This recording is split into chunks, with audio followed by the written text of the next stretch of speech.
All right. Welcome to our live coverage of Nick Reiner's arraignment. So, Alan Jackson is going to be making a plea on behalf of Nick Reiner. And I'm not sure when this is going to take place. It could be any minute, could be in a half an hour or whatever. But I'm just going to let this go live, and I'm just going to keep an eye on it in the background, and I will come back here from time to time. But if you want to make comments as we go, we can do that as well on here. And I will be checking back. You can see right now all the media is gathering. You can see the chats on the side. Let me just see if I can read some of the chats. Let me just see if I can read some, because then you can get kind of a pulse of what's going on. And the reason why I'm doing this is I wanted to document this trial piece by piece. I'm probably not going to cover the whole trial, but this part is important because I am interested to know how Alan Jackson is going to, or what Alan Jackson is going to plead. So there's a couple of things that he could do. He can say something like guilty, which I don't think he'll do, but he could. And he could say not guilty by reason of insanity, and I don't think he's going to do that. And he can also plea not guilty, which I'm leaning heavy onto that side, that he's going to plead not guilty. And then it looks like there's going to be a press conference after the arraignment, so that'll be interesting as well to cover. Also, there is a chance that he could plea no contest. So let me just look that up real quick as to what no contest means, just so I get the definition right.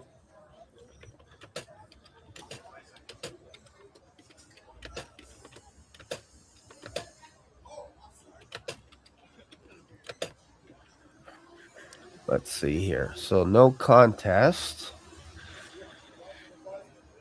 means I'm not admitting guilt, but I'm not fighting the charge either. You're basically saying, I won't argue the facts, let the court treat this like a guilty plea for sentencing, but I'm not confessing. So what happens if someone pleads no contest? In California, there's a conviction, just like a guilty plea, leads to sentencing, jail, probation, fines, etc. And it's important to note that this is not an admission of guilt. So it usually cannot be used against you in a related civil lawsuit. This is the big reason why people use it. So guilty versus no contest. Let me just see if I could show this screen here, because this will help. Let me show this, and then we'll go back to it. Let me just see here. Let's go here. So here is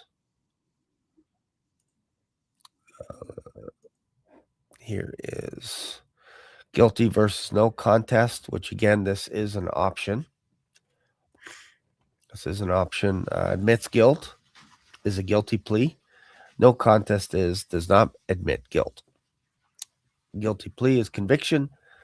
No contest is a conviction. Guilty plea can be used in civil court. No contest can't be used in civil court. Same sentencing, could be life in prison.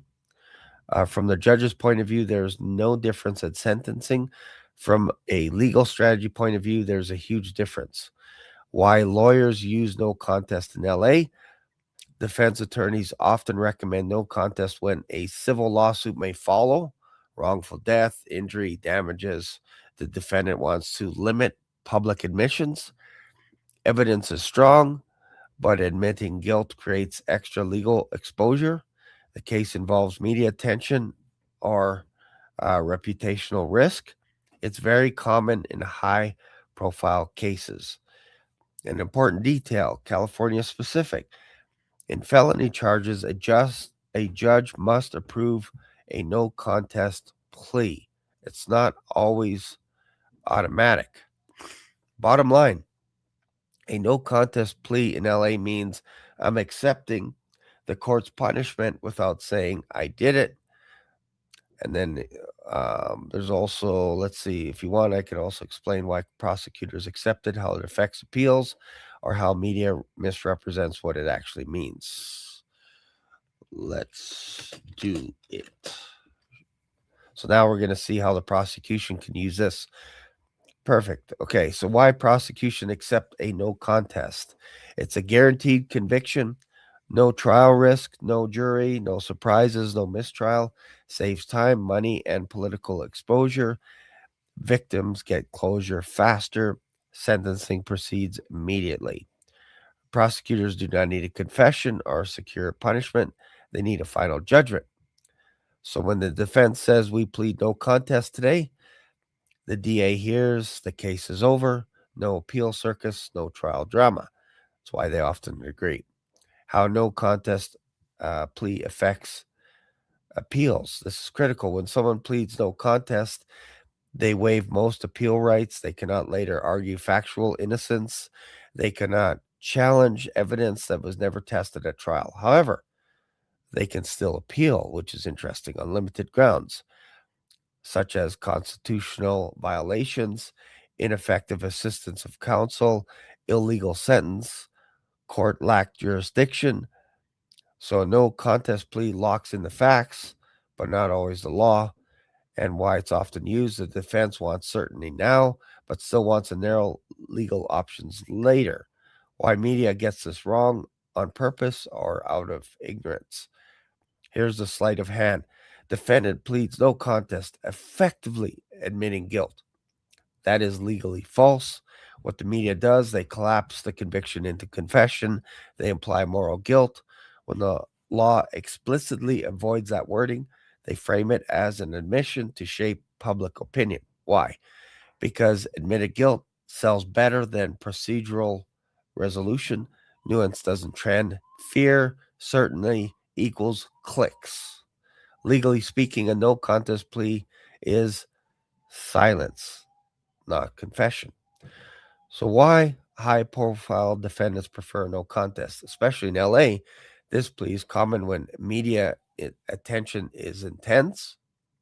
Civil lawsuits are likely. Statements could be replayed forever. Public opinion can taint related proceedings. No contest says, I will take the penalty, but I will not give you words to weaponize. That's a strategy, not a surrender. So the single most important takeaway.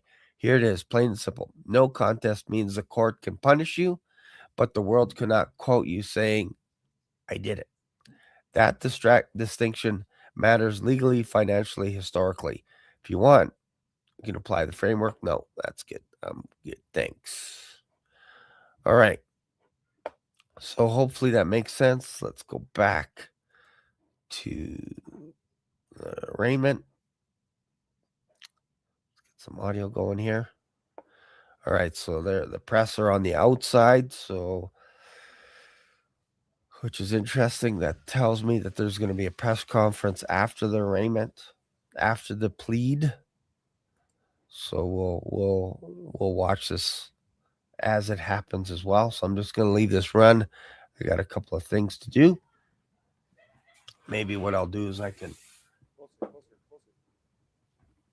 going to go get some breakfast upstairs. I'm going to have a coffee and then I'm going to do my work on my laptop while this is going on in the background. So if you have a comment or anything, this is a good time to leave it and then I can respond to it and we can have a little bit of interaction because this is a live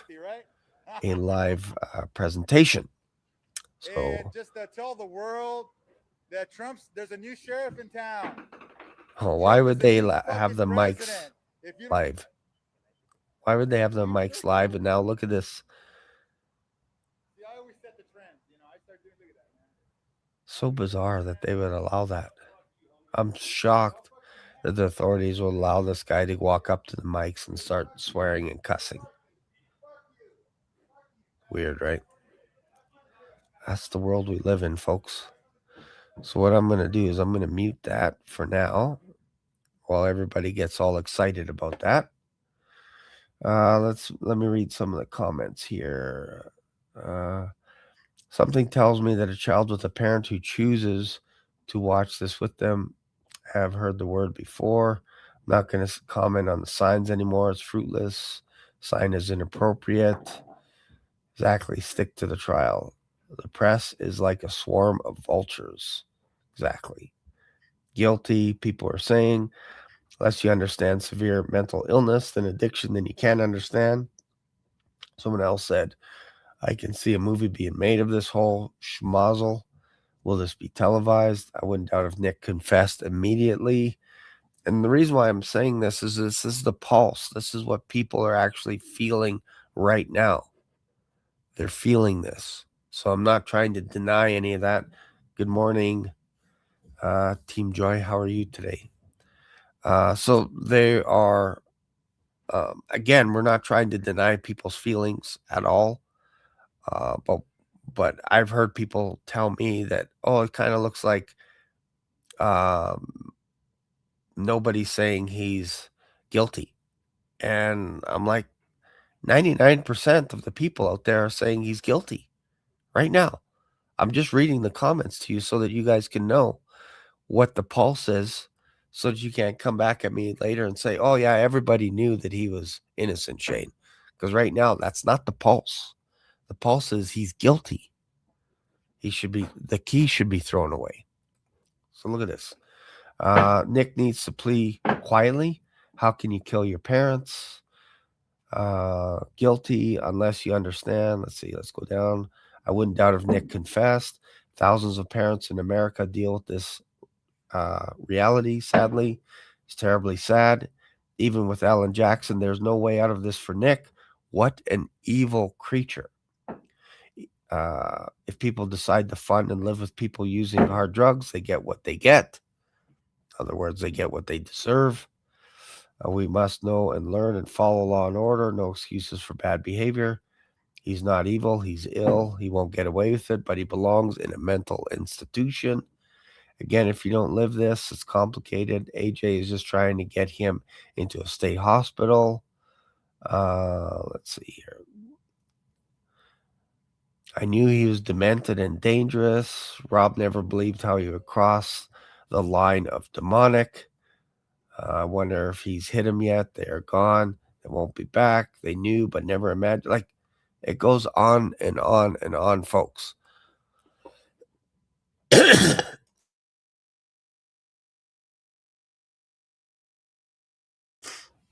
Hey, I appreciate this, Tim, saying this, because, again, people say, I love your Christian shows. Why are you fascinated so much with this topic? Why are you fascinated? And I think it's because some people are perhaps new to my channel and they've seen me do Bible studies. They've seen me do deep dives in the Bible, showing revelations perhaps that people haven't seen before. So I've made probably about 1,900 videos on the Bible on my channel, because I've read the entire Bible 25 times. I'm almost done my 26th time. I'm just wrapping up the Gospels. Then I have Job, and then the Psalms, Song of Solomon, Ecclesiastes, and then that'll be done. Ecclesiastes, Song of Solomon. Then I'm done, and then I start all over again. So this is what I do every morning: is I spend time reading the Bible. Sometimes it could be for half an hour, 2 hours every single morning, 7 days a week. And I'll get the same question, Shane, why are you obsessed with reading the Bible? Like, so I can't please everybody is what I'm trying to say. This is an interest to me because I have a film diploma. I went to film school. I studied people like Rob Reiner. I met Christopher Nolan. I was on the movie set of Inception. I was in one of the scenes in the movie Inception. I was friends with a gun wrangler on the movie set, meaning I have an interest in westerns, in movies with guns, all this kind of stuff, because um, you need that kind of um, like, especially here in Canada, like, in order to handle guns on film sets, you need to have all these licenses, all kinds of stuff, especially if they're actually real guns. So there is a fascination there with dramas, courtroom type stuff. Like, I was following before Donald Trump's assassination last year. I was starting to follow Alec Baldwin's trial when he accidentally or on purpose, whatever you say, Alec Baldwin fired a handgun and shot basically through the camera and shot the I believe she was the director of photography, or the camera operator. He shot her and then went to trial because they're trying to convict him for murder, and he got off and all this stuff. I also reviewed the river stabbing in Minnesota. I think that guy was actually innocent. He was defending himself, but they sentenced him to murder. Um, I've also watched other cases. I've been following the Charlie Kirk assassination. I've been watching Candace Owen, her thoughts on it. I've shared my thoughts. I actually have Charlie Kirk's book, Stop in the Name of God, which I'm going to be reading pretty soon. So I've also had an agent because I wanted to get into acting and all this kind of stuff as well. I've done comedy for a year. That was on my bucket list. Rob Reiner's into comedy. He hangs out with comedians. Conan O'Brien is a comedian. Comedians go to his Christmas party. So this is an interest to me. But after this arraignment, if the trial is, let's just say the trial is set for February or March or whatever, I'm going to let the dust settle a little bit. And I'm actually going to do the same way that I treat this. I'm going to do the same thing for Jesus Christ. I'm going to basically investigate the trial of the universe, and that is Jesus Christ. I'm going to investigate it. I'm going to go through the Gospels, Matthew, Mark, Luke, and John, and I'm going to go through the trial of Jesus Christ, and I'm going to approach it with the same fortitude that I use when it comes to this case. I'm going to be doing that right after this arraignment. So it could be as early as next week on Monday, but I'm going to treat it the same way. I'm going to spend 30 minutes to an hour each day investigating the trial of Jesus Christ. Was he guilty? Not guilty? Did he have any lawyers present? It didn't seem like anybody stood up for Jesus Christ. And we're going to go deep. We're going to overturn every single stone, and we're going to come at it from a biblical perspective. So if you're interested in that, because that is a little bit more of my wheelhouse, then stay tuned for that next week. But if you show up when I'm doing that and saying, Shane, why are you so consumed with the Bible? That alone should prove to you that you can't please everybody. You just can't, especially if you have a YouTube channel. And my channel has been seen by over 1.5 million people. I have over 10,000 subscribers right now, so I appreciate all of them. I appreciate everybody's comment, whether good or bad. But I do find it interesting that people that have no videos on their channel are sometimes the loudest. They're the loudest. They're like, how could you do this? How could you say these things? And they have all the evidence. But yet, when you go to their channel, they don't have any videos. None.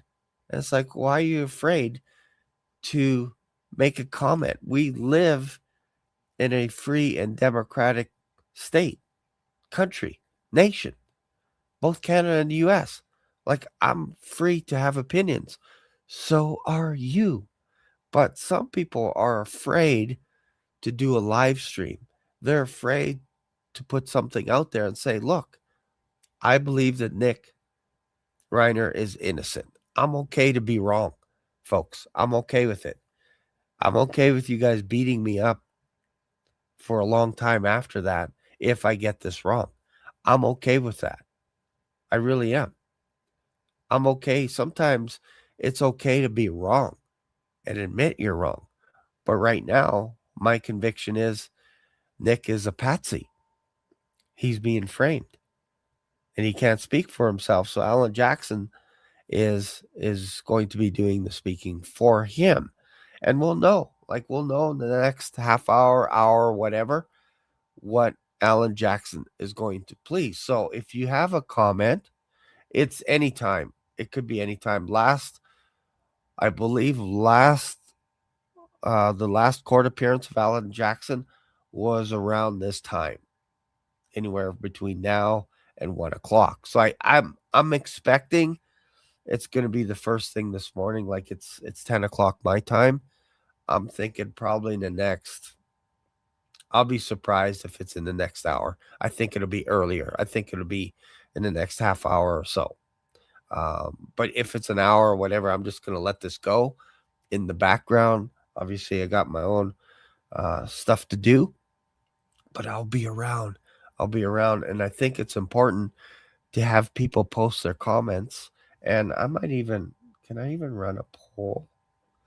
I think this is a good time. I don't know if I can run a poll. I don't think so. Not here. It's too bad. I'd like to run a poll, but I don't think I can run a poll with the software I'm using. But it's important to put your comments. What do you think? I'm asking the question, do you think Nick is guilty? And you can just say, I think Nick is guilty. I think he's innocent. I think he's framed, whatever it is. Now's the time to post your comments because then we can come back later and talk about it and say, look, this is what the pulse was. Because my channel was originally called Black Swan Diaries, meaning I wanted to document things as they happen. That's the DNA of my channel before people change it. Because to me, this is another Black Swan event. The night of the murder, nobody knew what was going on until Monday and Tuesday and Wednesday. Then people started to get an idea. And then people started to explain away the murder. That's a Black Swan event. That's part of the DNA of a Black Swan. First thing, it's highly improbable, and then it changes the world forever, as in this is going to change the Reiner family forever. Their world is forever changed. And then the third part of the DNA is you have to explain it away, like, oh, we should have saw this coming. Nick Reiner's demented. He's got mental illness. TMZ said he has schizophrenia from a source, all this stuff. I think one of TMZ's source, I can't prove this yet, but neither can they prove anything. I think TMZ's main source was Rocco, Rob Reiner's personal assistant. And I'm going to be talking about this guy a little bit more. I have sources as well, and I'm not going to mention their name because they told me not to mention their name, but I actually found Rocco's Instagram account. I'm going to be talking about that. And there's only one picture with him with Rob Reiner. One picture. That's it. In his whole Instagram account, which tells me he's either not as close as he's trying to make people believe, or he scrubbed his Instagram account. He scrubbed it, got rid of anything. And this guy is on my radar. I think this guy should be questioned. I'm not saying that he did it, but I wouldn't be surprised if people said that he did it, that he did, that he was responsible for the murder of Rob and Michelle Reiner. Why?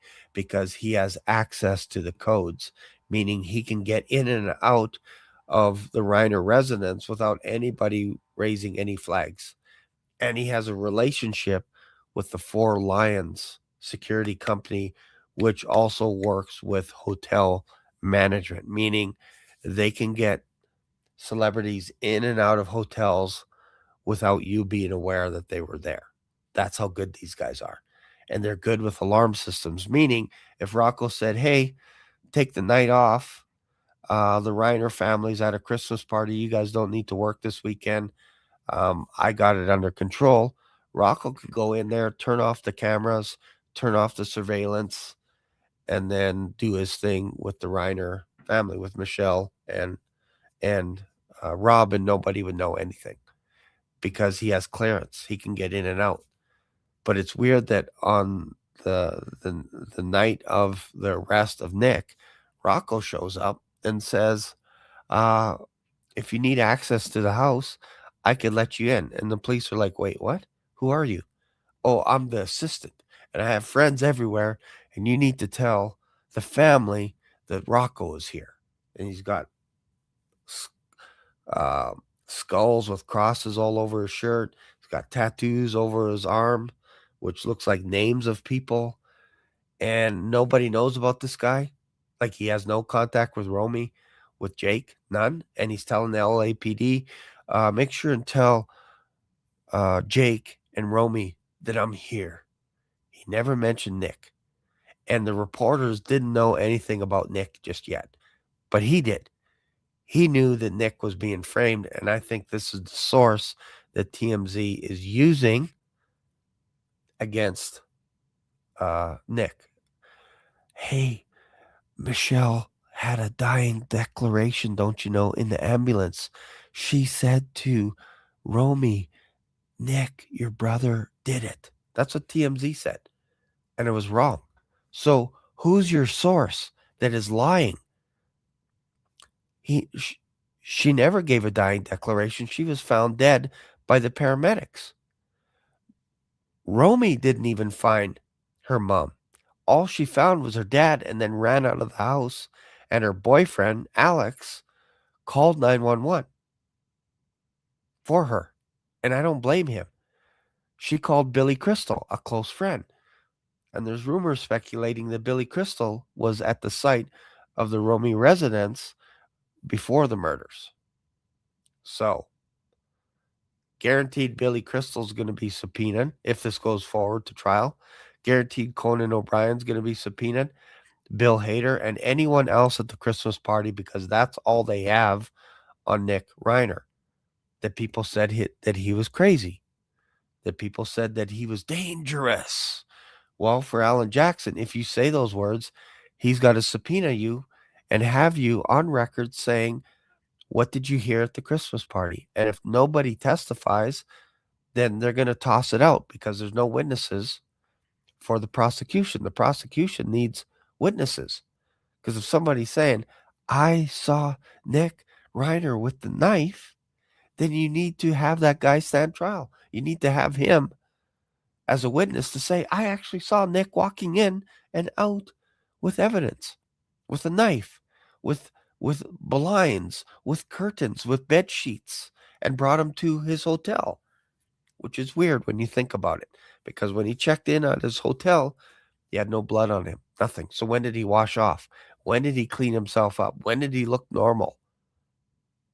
Most people would say after he checked into the hotel. Okay, but the staff said he looked normal when he checked in at the hotel. So now we have a problem. How did they find Nick so fast?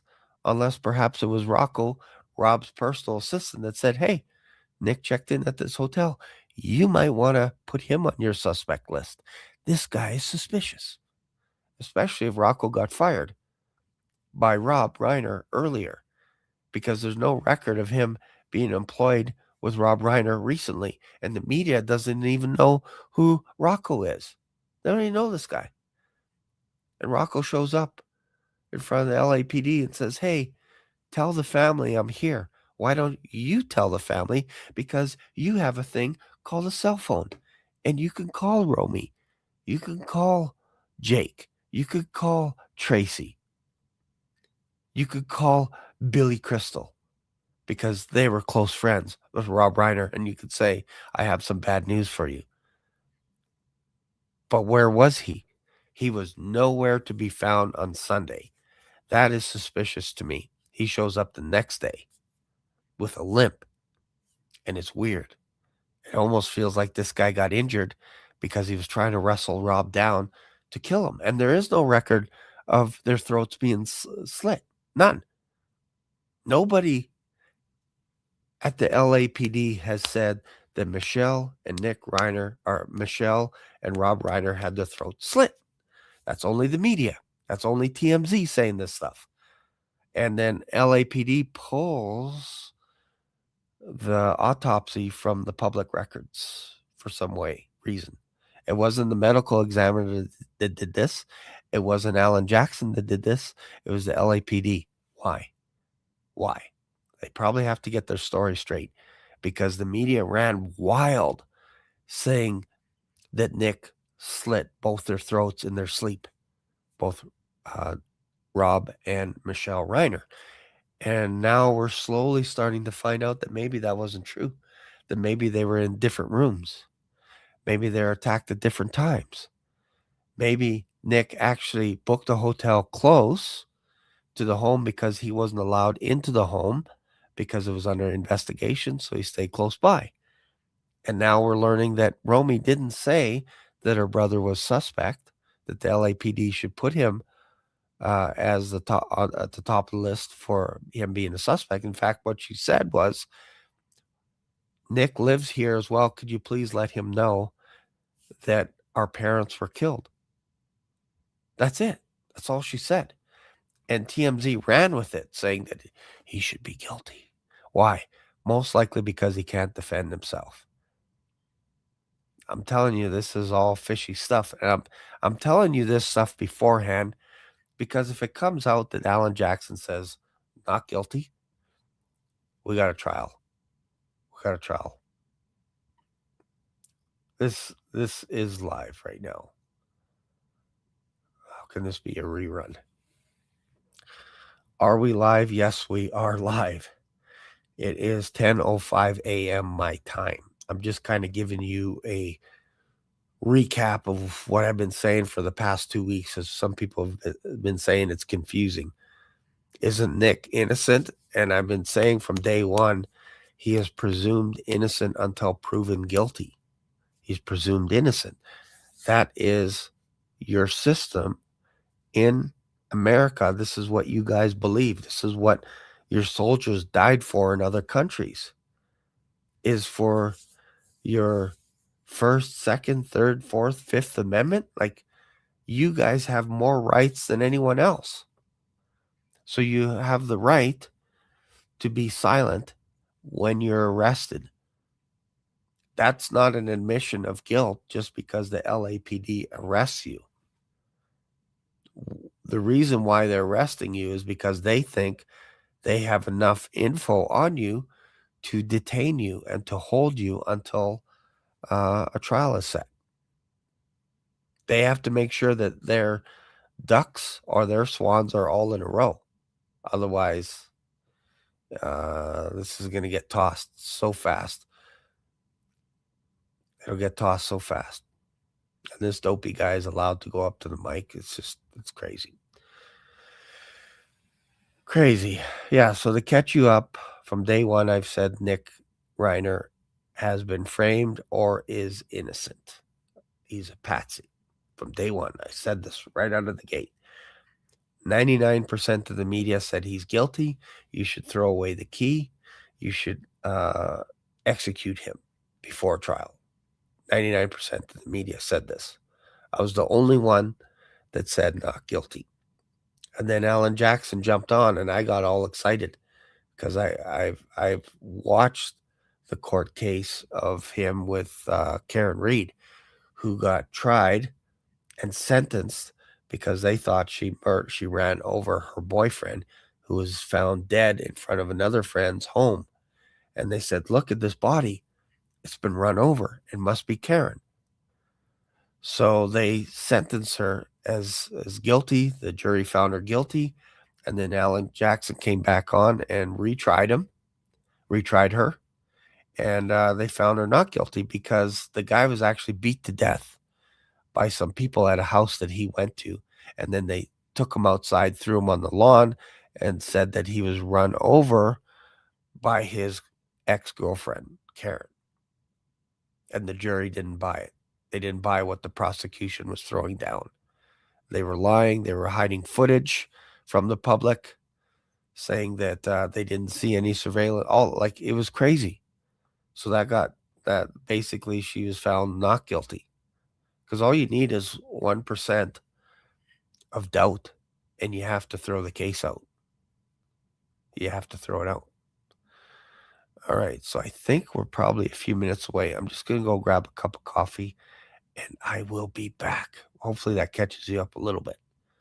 And I am a little nervous. Like if Nick or if Alan Jackson pleads guilty, man, then I'm like, you know what? Maybe I gotta stay away from this court stuff because I don't know what I'm talking about here. But if he does say something like not guilty or not guilty by reason of insanity or no contest, which that's a tough one. But I, there is a chance Alan Jackson could say, could plead no contest because that would throw everybody off. It'd be like, what? He's sentenced, but he's not admitting that he's guilty, which is interesting. So, anyways, it is messed up. It is crazy. So, I appreciate you guys sticking around for the next little while. And please leave a comment, subscribe to this channel, share this video, share this link to someone else. Say, hey, this guy's talking about this guy that perhaps, maybe Nick is innocent. I don't know. That's what I'm leaning on right now. I'm leaning heavy. So if you draw a line down the middle and you say guilty, I'm on the side of not guilty. That's the side I'm on. So I'll be back in a few minutes.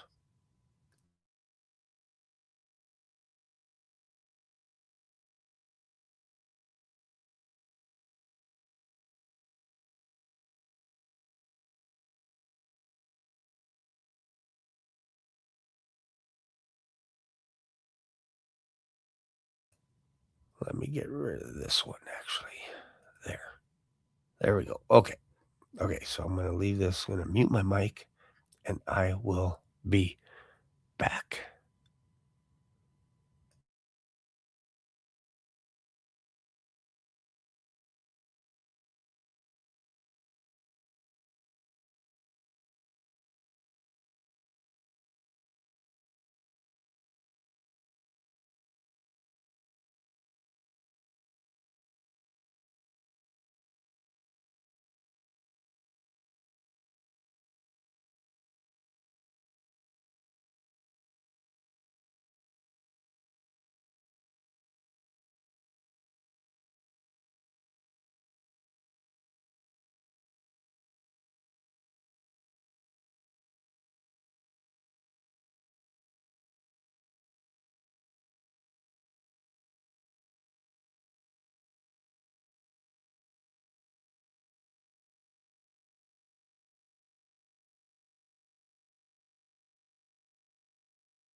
All right.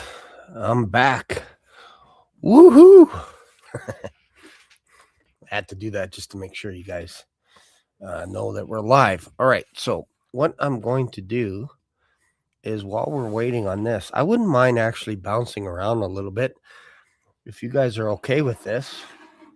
Because again, I got to document this stuff. So, what do I mean by bouncing around? I want to go to other channels that are covering this live with a newscast to see what they are saying before Alan Jackson pleads. So, here's what I'm going to guess they're going to say. Nick has been in and out of rehab 17 or 18 times before he was 16. A massage therapist or a yoga instructor said that Nick can't keep still when he was 7. Tell me what child can't keep still at that age.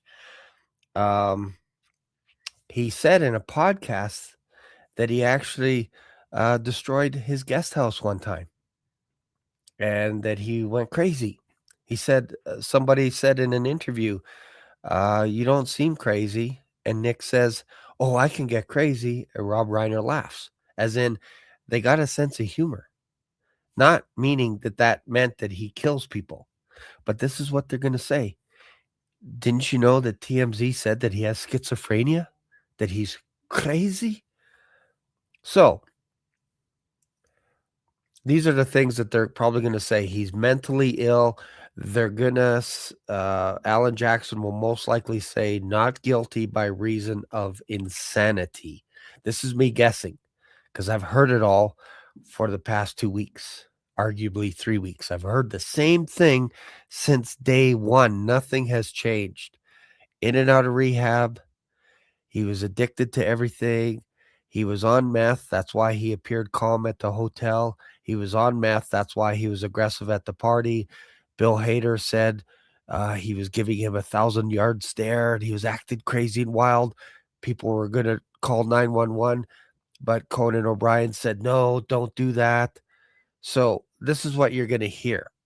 And nothing has changed in the last 3 weeks. I basically told you just about everything. So let's go see what they're saying. We all go a little crazy. Now that means you're going to commit some kind of a crime just for saying that. That's how crazy people are. Okay. So let me find. And I didn't go to Starbucks. I just went upstairs because I have a Keurig and I have an espresso. When I use the Keurig, I get a little bit more out of it. All right, so let's see here. Let's go to, I think Court TV has something going on there. I think they have a panelist going. Let's see. Is it Court TV? They're on a break. I'm just trying to see if I can find someone that's actually talking about it. Let me just see here. Nick Reiner arraignment live. Let's see if that comes up. I just want to hear people talking about it. Let's see. Surviving the Survivor, nothing going on. Associated Press, nothing going on. Reuters, nothing going on. Court TV, they're on a break. Page 6, nothing yet. News Nation. I should just show this. There, this way you guys can kind of have an idea of what I'm actually having to deal with. News Nation, no intervals, criminally obsessed. Look at all the media gathering. I'm telling you, I told you this a while ago. This is going to be probably a bigger deal than O.J. Simpson. Hollywood, Zero Dark Tony. Okay, what's this guy saying here? Let's go to it. Can we see? Throats were cut, and I've seen this over and over again. You have to have a victim that is in a kind of assured position where they're up against a surface and you can apply weight, pressure, and drag the leading edge of that blade across the neck. I'm not saying that it's not possible, like in Hollywood, where you have some kind of slasher. Okay, so people are going to, let's just assume he's guilty. Let's just assume that somebody's slashing throats. What would that look like? Oh, it's devastating. It's this, it's that, it's this. And it's like, okay, but what if he's not guilty? Hours after the bodies were found, Nick was arrested roughly 15 miles inland from his parents' house near the campus of USC. There's surveillance video first obtained by NBCLA that shows Nick at a gas station buying what looks like some kind of sports drink, and then he walks out. Well, as you can see right here from the live shot in front of the courthouse, now I'm really glad I didn't go. All right. Okay, let's look see. who it is. Are they going to move in for the arrest? Now, Nick's battle with addiction, it has been incredibly public, but it's still unclear whether he was under the influence of anything the night that he is accused of killing his mom and dad. He has hired a famous and who we believe to be very expensive defense attorney, Alan Jackson. He is the same attorney who defended Kevin Spacey and, of course, Karen Reed in her case where she was accused of killing her Boston police officer boyfriend, John O'Keefe. Jackson was able to get a not guilty verdict in the Reed case. The type of legal defense that comes with Alan Jackson, it's not cheap.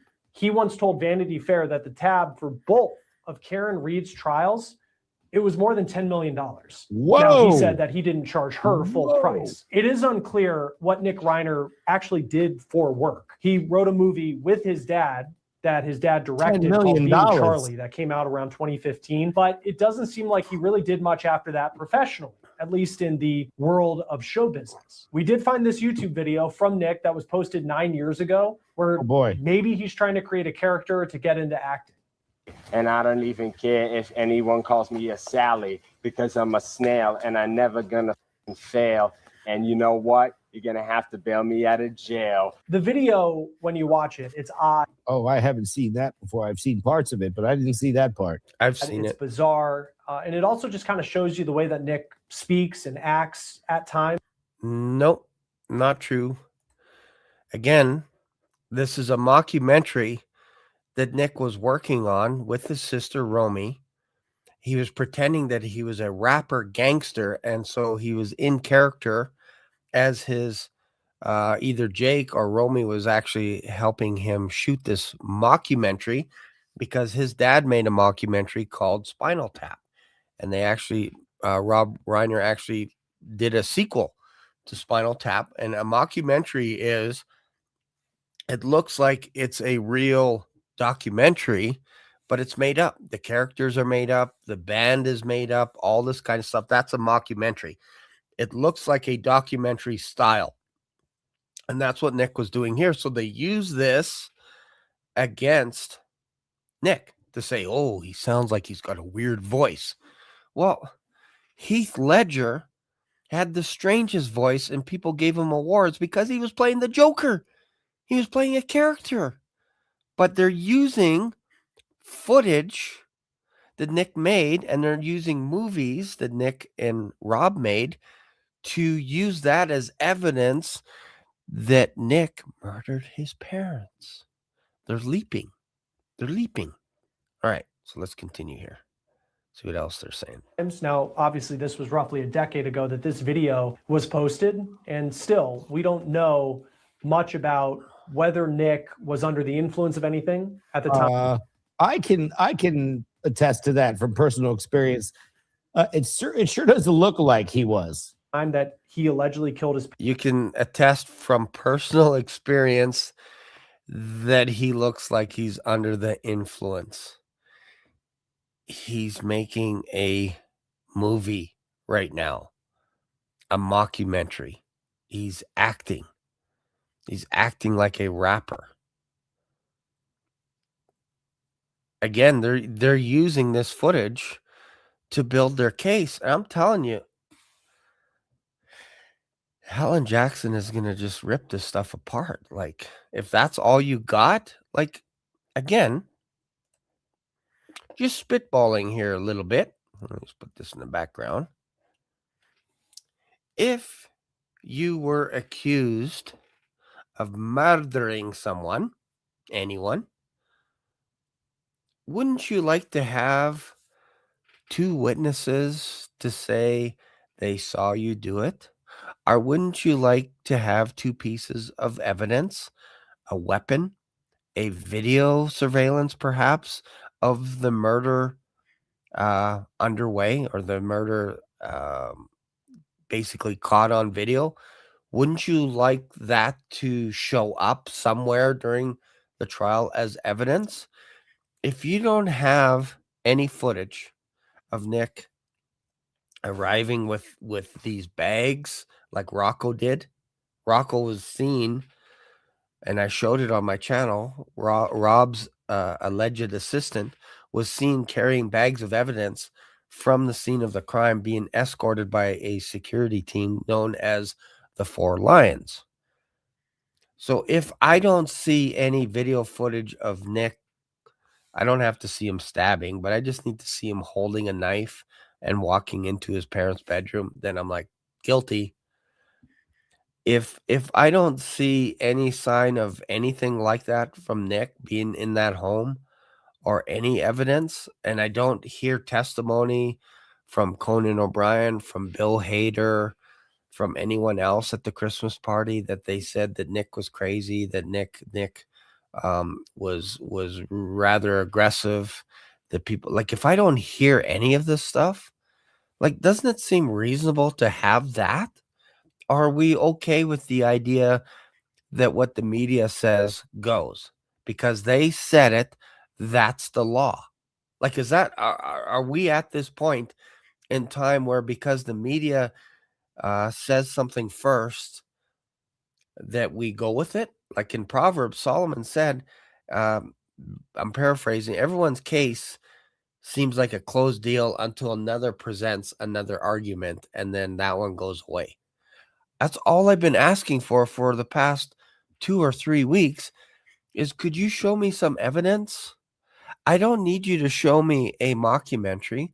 I don't need you to show me a movie that Nick and Rob made together to say that that's what made him murder his parents. Like, that's not evidence. Even if you're mentally ill, that's not evidence to say that he did it. Because otherwise, America, you guys are in trouble because you have a lot of mentally ill people. And if you're saying because they're mentally ill, they're going to murder people, that is a dangerous society. I'm telling you, they're going to throw away the key on people that are like, they have autism, they have addictions, could be to porn, it could be to drinking, could be to meth, whatever it is, fentanyl, and you're going to throw away the key on them because you're worried, because what TMZ said is because they were mentally ill, that means that they're going to kill someone. That's what that means. I'm going to take this phone call for 1 sec here. My sister's calling me. Hang on 1 sec. So let's go back. There's nothing going on here. Okay. Let's pause for station identification. I'm just going to talk to my sister for a second. So usually she has some good things to chat about. So let me just see here. Let me go back to this footage. I know it's kind of boring right now. But I'll be back. Let's go over to this here. And then we'll go back into, I want to hear what people are saying. I do. I really do. All right. Okay. So I will be back in 1 sec. His name is Rocco. Yes, that is correct. Rocco, the alleged assistant. Now, he never said that he's Rob's assistant. We're assuming because he showed up at Rob's home and he was allowed in and out of the home without access, without any restraint.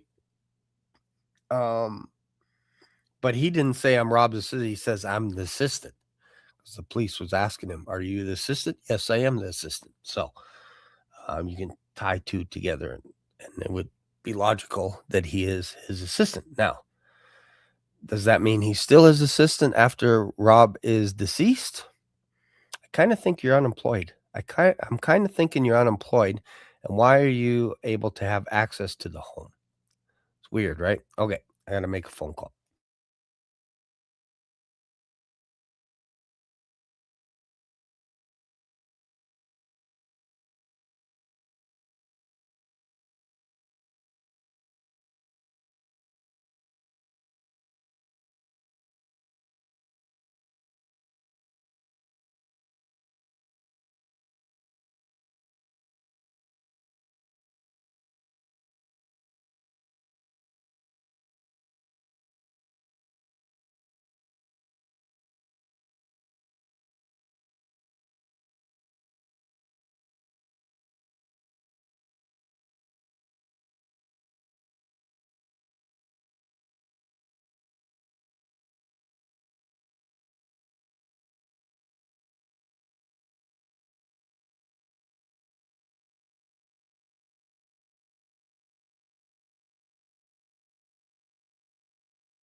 Okay, what did I miss?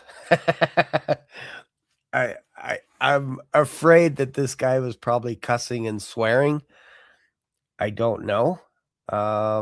Because if it's just full on cussing and swearing, let me see here. Okay, let me just rewind it a bit here. I'll take a chance. I'll take a chance that maybe he was saying, guys, Trump is our friend. That's what I'm thinking. He's saying Trump is our friend. You guys need to support Trump. I think that's what he was saying. So let me back it up here. Where did he go? Where did the guy go? Where is it? Let me back up here.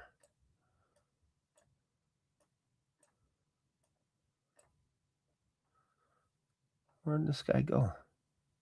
It's only a few seconds ago.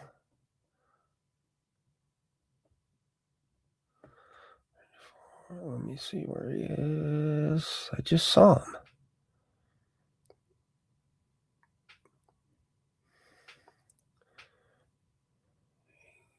Just on right. Okay, right here somewhere, maybe. Okay, let's see.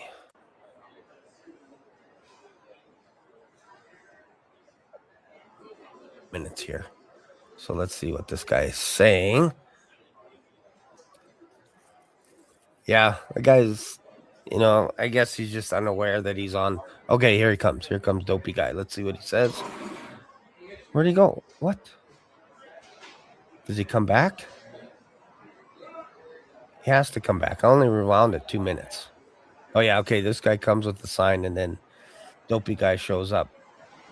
I'm guessing he's going to cuss out Donald Trump or something. Let's see here. He's getting ready. He walked by with his little phone. So let's see what he said. I'm just hoping it's not bleep, bleep, bleep, bleep, bleep. But viewer discretion.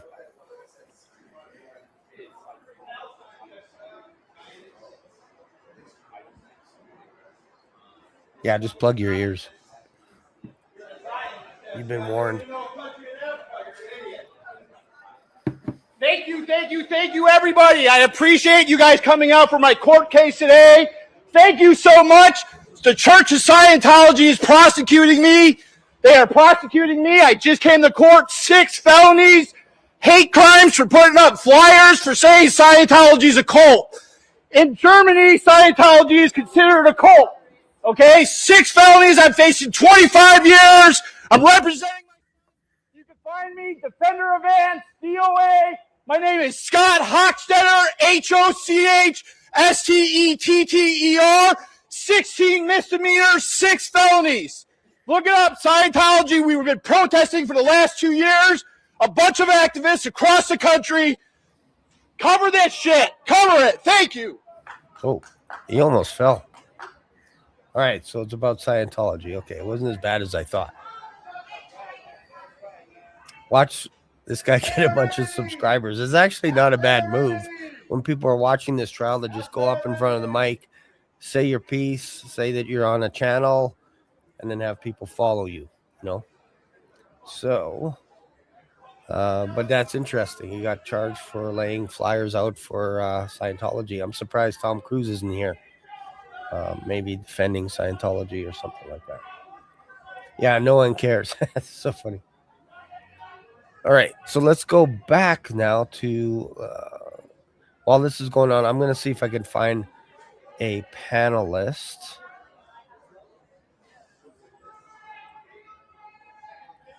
I want to see what people are saying. I just want to see. Inquiring minds want to know what people are saying about this case. Let's see here. Let's see. Like CNN, Fox. Let's go here. Anyone else talking about this? Robert Glass, True Crime Report. Let's go here. Let's see what else here. NBC 1 hour ago. This might be interesting. Let's see what they have to say. Anything? Popcorn. Let's see here. Let's see if we can find any coverage. 18 hours ago. What is law? and crime trials say? Okay, so they were supposed to go live as well. Let's see, we're just trying to find. Oh no, that's not it. There we go, right here. This was 3 hours ago. So let's see what these guys say. The son of murdered actor and director Rob Reiner and his wife Michelle, he's due in court today for his arraignment. That couple was found stabbed to death in their Southern California home just last month, and their son Nick was arrested and has been charged with 2 counts of first-degree murder in this case. He's been held without bail. Joining me now, I've got Jesse Weber, host of News Nation's upcoming show, Jesse Weber Live. Good morning to you, my friend. It's good to be reunited once again. Good morning. Great to see you again. And I like the sound of Jesse Weber Live. It's the first time I've heard somebody actually say it. I like it. I know. You've become a dad and you're getting a new show. It's been a heck of a year time for you. It's great to see you. Let's chat about your show in just a moment. Let's start with today because Nick's first court case was last month. And he didn't enter a plea. His team said, can we wait till today, January 7th instead? What do you think we're going to see happen? So when his attorney, Alan Jackson, first made that statement that there are serious and complex issues here, I said it at the time, I'm going to say it again, a defense attorney making that statement before seemingly having the opportunity to review any of the evidence in this case and whether there was any constitutional violations, the first thing that I thought was you're talking about mental health. And it seemed to me that what we may expect is that his attorneys conducted a mental health evaluation of Nick Reiner. Why? First issue would be competency, right? Can he even stand trial at this point? Can he assist in his own defense? Does he appreciate and understand the legal process against him? If he can't, this whole process is delayed. We have to work on him getting competent once again. We'll see if that ultimately happens. The second issue is he's going to potentially enter a plea today. And many people are wondering, is he going to enter a plea of not guilty by reason of insanity, which you and I both know is a very tough bar, but perhaps we'll get some inclination into that today. And is that his best card to play, you think? Look, I can't sit here and tell you I know all the evidence in this case, but if you're asking me, it seems authorities believe they have the guy. They believe they have the person who committed these atrocious murders, and there's a lot that we don't know. So the ME's findings have been sealed. Having said that, it does seem to me that this may be a defense that they have to work with, that perhaps their only defense if they can't get evidence thrown out. The problem with that kind of case is when you're talking about insanity, you're basically saying that Nick Reiner didn't appreciate what he did. He didn't understand the nature of his alleged actions, or he didn't understand right from wrong. The reason that's such a difficult defense, and particularly here, is then why check into a hotel room allegedly in the early morning hours when apparently Correct. He was living on the property? I think his behavior in the surveillance footage also is going to be a key factor. But look, we don't have all the details, and you do wonder if that's maybe the only avenue they go to. Yeah, a lot of things don't add up there. What do you make of, the other big news that just dropped yesterday is he's now been taken off of suicide watch. We saw him in all these court sketches wearing the anti-suicide smock. What do you make of the timing of that right before arraignment? Look, it does give you an insight into his mental health, right? If you're talking about somebody that was on suicide watch, then you're clearly talking about somebody that has serious mental health issues, and perhaps that'll be elaborated about a bit today, and maybe we'll factor into this mental health analysis that we're talking about. But from a practical point of view, and if this is televised, and for somebody who is all about transparency, I hope that it is, he won't be appearing in that. He will be appearing in either prison garb or perhaps in jail garb or perhaps a civilian clothing. But it does give you an insight into what has been going on since December, as his attorneys are probably, I believe, trying to get some mental health evaluation of Nick Reiner at this point, because it's been reported there are very, very serious issues at play here. And then quickly before I let you go, Alan Jackson is in his corner, famously represented Karen Reed. Does he have a major leg up with Jackson on his case, you think? Look, he's an excellent attorney. He also represented Kevin Spacey, was able to get charges there dropped. So I think what you're talking about here is somebody who is not shy away from high public cases, high profile cases, but every case is different. The Karen Reed defense is going to be very different than a potential Nick Reiner defense. But what I will say is he is very experienced, not in the courtroom, but he's also experienced on how to navigate a very high profile case, and particularly trying to get a jury who maybe has already been exposed exposed to a lot of the media coverage of this and trying to get a fair and impartial jury. Now, we're far away from that, but having Alan Jackson in your corner, given his track record, that's definitely something that you want. Thank you for watching. Subscribe below and download our News Nation app. All right. So let's go back to here, and I'll share my thoughts on that. See, the default is he was mentally unstable. This is the reason why they put him in a suicide vest, all this kind of stuff. Turns out they took that off of him, and he wasn't suicidal.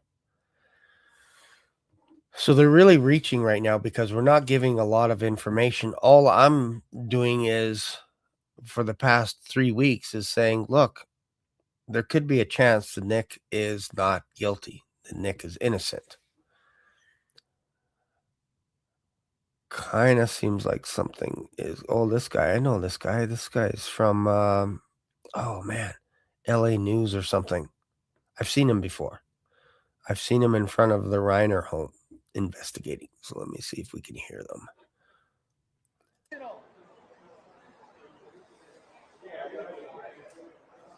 He's kind of a big deal reporter. You guys ready? You guys ready? You guys ready? You guys ready? Oh, wow. Hey, the superstars are here.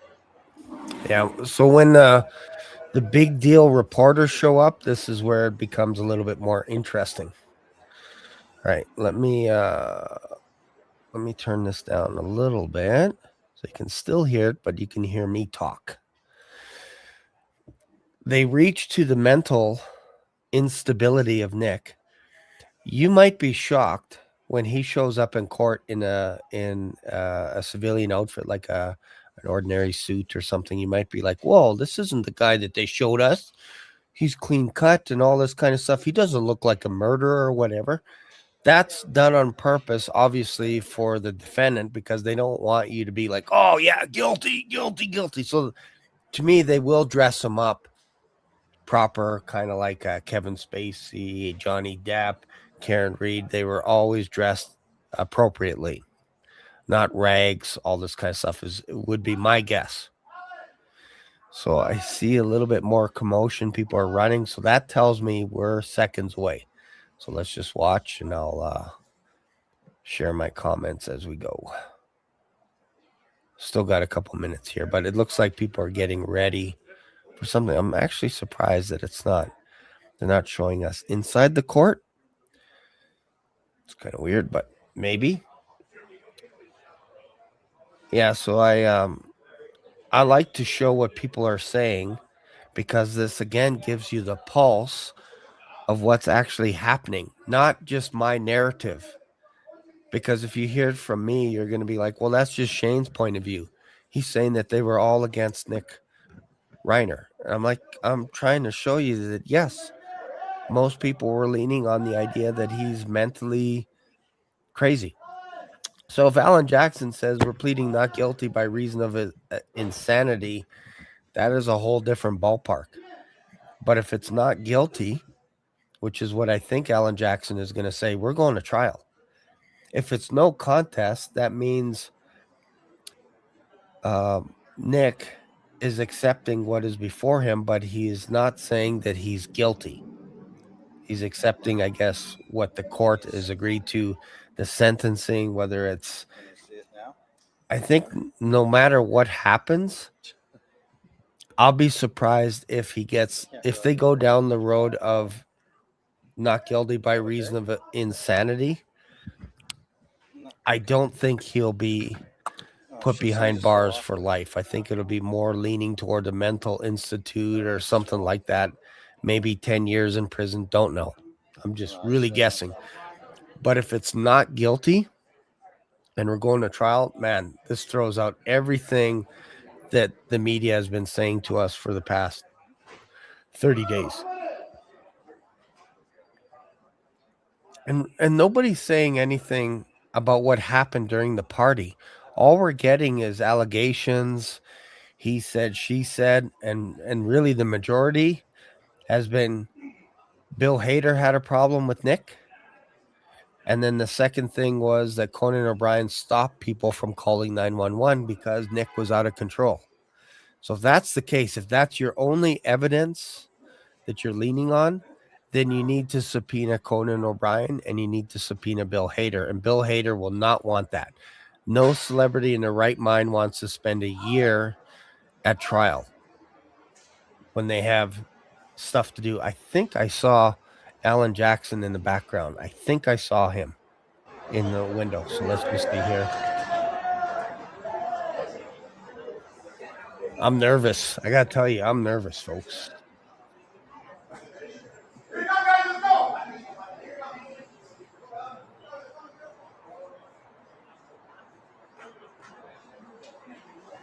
I haven't been this nervous since George St. Pierre fought Matt Hughes in UFC, because I love George St. Pierre. And I'm like, man, if this guy loses to Matt Hughes, I don't know what I'll do, because I'll be really sad. And he won. But this is the same level of nervousness because, again, for 2 weeks, I've been saying Nick could be not guilty. And then if you get Alan Jackson saying something else, like, I'm so nervous right now. You guys have no idea. Because you have a channel, the only channel that's saying, hey, there's a chance that Nick has been framed. And we're seconds away from this. Oh, is this another feed? And these guys might not even know that they're live right now in front of the whole world. Let me go to another source. I'll leave it on here, but I'll see if maybe they're in the court, because I don't want to miss anything. These guys they don't realize that they're live. Let's see here. That's not it. It's not it. Video's unavailable. Oh, they cut the feed. Weird. Let's see here. Okay, it's back. In other channels, they cut the feed. All right, let's see here. Anything else? Oh, let's catch up here. Jeez, I wasn't live. Let's fast forward. 8098. Oh, man, I almost missed this. There are 10 current subpoenas that are outstanding. We would ask that body attachments be issued and held for each of the 10, specifically with... Okay, I got to back it up now. Sheesh. They just flipped the switch. Okay, let's go here. That way, come on. Don't do this to me here. What's going on here?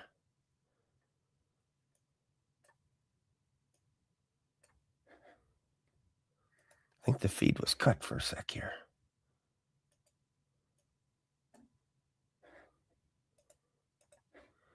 Guys are killing me here.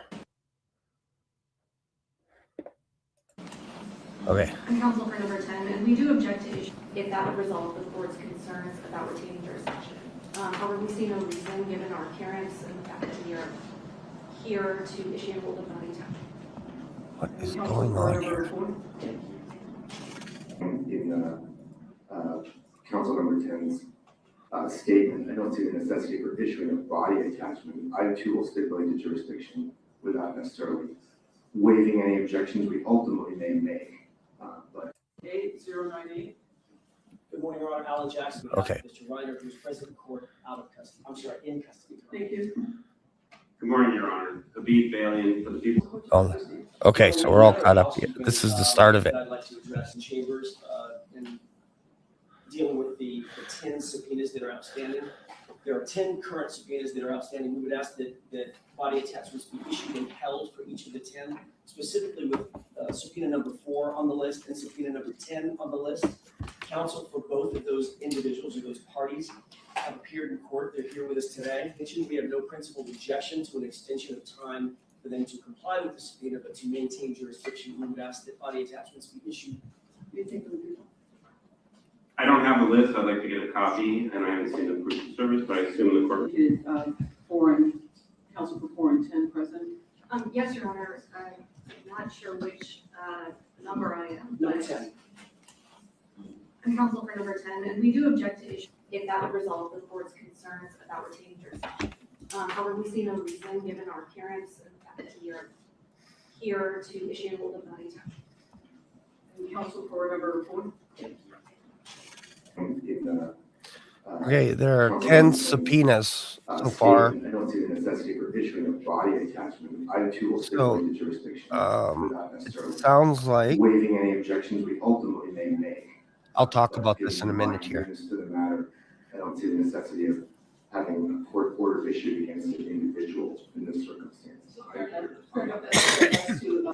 Thank you, Your Honor, and just to be clear, we do also reserve all of our objections. Yes, and so, but as to the remaining numbers, that's 1, 2, 3, 5, 6, 7, and 8, those, the court will issue body attachment and hold it until the next court date. And 9.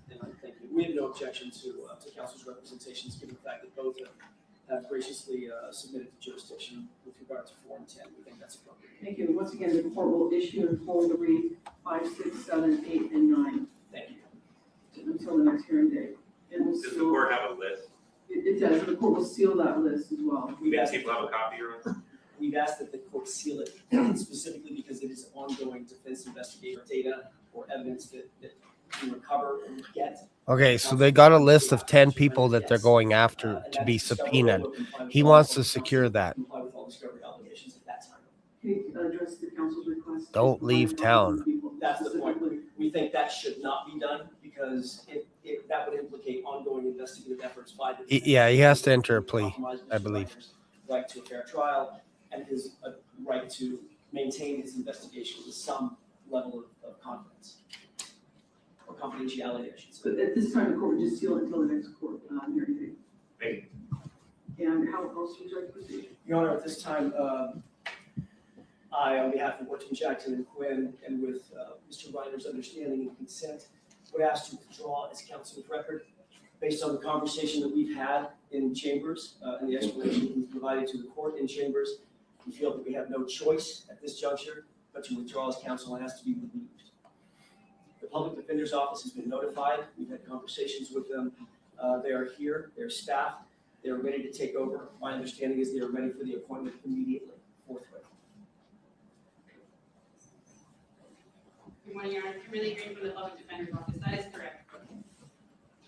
So the court will raise, and so that firm is relieved as counsel of record, and the court appoints the public defender's Some office. counsel's being released. I don't know who it is. Current counsel turnover, any items that they received. We will absolutely comply with that. We've already begun the mediation has been met. Your Honor, there's a protective order issued by the court in place regarding the handling of discovery. Order that's remaining in place for now, and we'll serve a copy of that on the Public Defender's Office along with the discovery. Yes, the court will order that order. Preclude me from giving, Mr. Bailey raises a very sage point. If I miss something, I will come back to it because it kind of skipped a little bit. So Text providing the information only to Ms. Green in her office. feels like they're getting ready for a future trial date. To the people, any response to that request? No problem. I believe the protective order spells out that it covers Mr. Jackson's firm as well as any successor counsel. Thank you. We can provide everything to this grade. Thank you. Thank you. Anything further? Back on the record in People versus Nick Reiner, case number 25 CJC F08098. Good morning. Kimberly Green here at the ENE for the Public Defender's Office on behalf of Mr. Reiner, who again is present. Thank you. Good morning, Your Honor. Khalid Bailey, representing the people of the state of California. Thank you. Your Honor, with the court's permission, we'd ask to put over the arraignment one last time to February 23rd, if that date is appropriate. That date is fine, court. Thank you, and I will work with Ms. Green to get her discovery prior to that date. I'll take a waiver for you. Entitled, you have a constitutional statutory right to a speedy arraignment. Your counsel, Ms. Green from the Public Defender's Office, is requesting that your arraignment be continued to February the 23rd, 2026. In this department, do you waive your right to be arraigned today so that your matter may be continued to February 23rd, 2026 for arraignment? They're pushing it to February 23rd now. Is counsel doing that waiver? Wow. The court finds that the defendant has made a knowing and intelligent waiver of his right to a speedy arraignment and that his counsel of record joins in that waiver. Matter set for arraignment in this department, February 23rd, 2026. Bail remains at no bail. Anything further? No.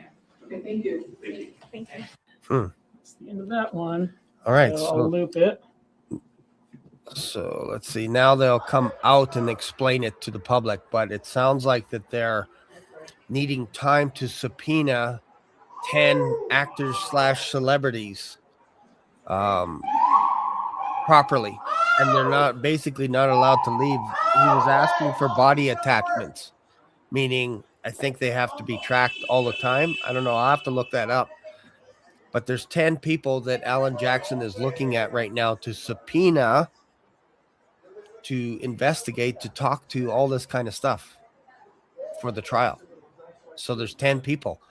These could be Conan O'Brien, Bill Hader, Adam Sandler, Billy Crystal, Jane Fonda, all these people that were known to be at the party and known to be really good friends and perhaps witnesses to what was going on leading up to the murders.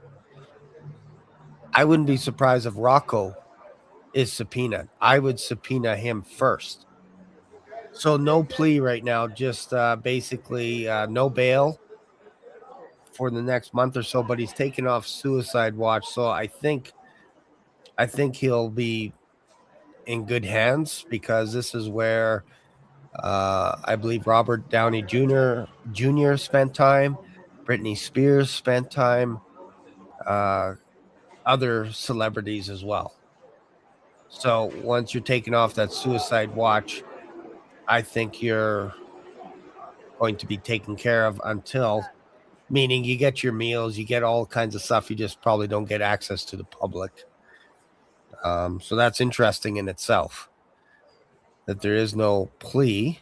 It's just, Your Honor, we need more time to subpoena. And it kind of sounded like there was difficulty with subpoena number 4 from what I wrote down. So there's 10 people.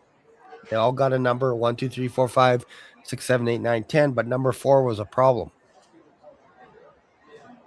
And then Alan Jackson also mentioned 1, 2, 3, 7, and 8. Could they get body attachments? Which maybe that means you can't leave the country, because we're going to need you to ask you questions. And I think from anything that I know, that if you interview the person that's being subpoenaed, I think you got to do it in front of the prosecution. And when you're asking questions, both parties are there so that they'll record it as well for themselves to study it. At least that's what any crime movie that I've watched, or TV series or whatever, where the prosecution will sit down across from the person being subpoenaed, and they'll turn on the camera, and then they'll ask them the hard questions in front of their lawyer, which would be, I guess, the prosecution in this case. And if Alan Jackson asks something too pointed, the prosecution can say, you can't say that. And then Alan Jackson would have to rephrase it a different way. But if he's asking the questions, and it would be on camera to Bill Hader, what did you hear? And it's recorded. And then he asked Conan O'Brien, what did you hear? Jane Fonda, what did you hear? And I don't know. I just heard that Jane Fonda was there. But there's lots of comedians at these parties, lots of people. So it wouldn't surprise me if this is the direction that they're going, so that by the time they get to court February 23rd, which I believe is a Monday. Don't ask me how I remember that, but I think it's a Monday. Then both parties will be on the same page. They'll have enough evidence to fight the case, because right now there's not enough, because the more people that are found out to be at this party that are saying, hey, Nick was crazy, you got to subpoena these people. And this is what I said from day one. I said, be careful, Hollywood. Be careful, because if you start running your mouth saying, I heard this, and then you talk to TMZ and Alan Jackson gets wind of it, you're going to be in court for the next year. And you're going to miss out on all your future projects. So now we know there's 10 people being subpoenaed. So why an extension? It's because you're allowed, according to the law of the land, that when the judge can grant an arraignment to allow the defense, because remember, this guy, if guilty, is going away for life. So because it's so quick, you gotta have witnesses.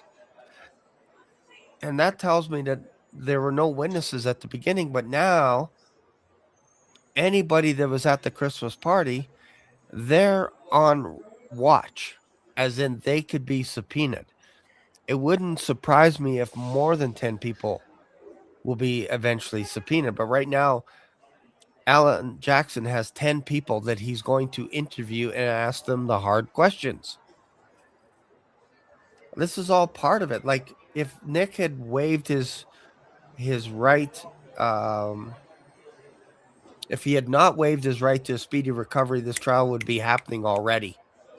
But because he waived his right to a speedy trial, this arraignment is allowed. And I don't know, maybe it could happen again after February 23rd. I don't know how Test 1, 2, long. check. So now they're checking the mics. I don't know how long this arraignment can happen. I've heard rumors that this arraignment could last a year before they go to trial. Imagine being subpoenaed and you have to wait a year. This wrecks your life. So this is why you have to be honest from the beginning, because it's easier to be honest. It's harder to remember everything if you're a liar. And the longer this goes out, your lies are going to become exposed.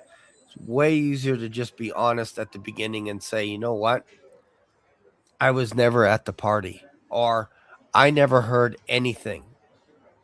I'm just being honest. I never heard any disagreement. I didn't even know Bill Hader was there. I didn't even know that Nick was there. I saw Rob grabbing some cake or whatever it is. That's all I know. That's it. You didn't see anything? No. Okay, no further questions. But those guys won't be subpoenaed. It'll be the guys that are saying, I heard something. I heard Bill Hader told me that this is what happened, or whatever. Or Bill Hader's being now everybody at the party saying Bill Hader had a problem with Nick. And that may not be true. So now you have 10 people being subpoenaed. Again, I mentioned who the people that I think. Bill Hader, Conan O'Brien, definitely. Perhaps Adam Sandler, because he's known to be at his parties and he's his neighbor. Billy Crystal, because he showed up at the scene.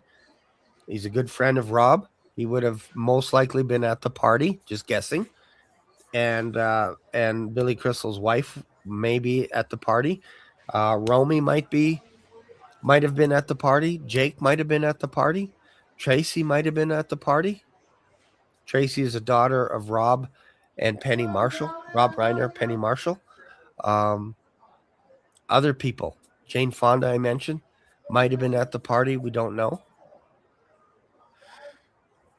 So you have 10 people right now. We just don't know. And I don't know if we will find out before February 23rd, but we can kind of get a hint of who they are.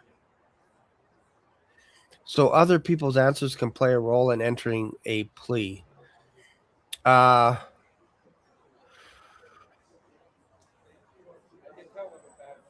If I think I know what you're asking in the question is, does Alan Jackson have to gather enough evidence, subpoenas, before entering a plea? It kind of feels like yes, he has to interview everyone before they can make an official plea to say, look, Nick is innocent. And I think this builds more of an argument. Why do this stuff if Nick is guilty? Why go through the idea of subpoenaing 10 people unless you think he's not guilty? That's the direction I'm leaning. So now I am a little bit more strengthened by the idea that he is not guilty, because Alan Jackson is going hard on subpoenaing I don't even know what the right word is, subpoenaing 10 people, 10 celebrities, most likely.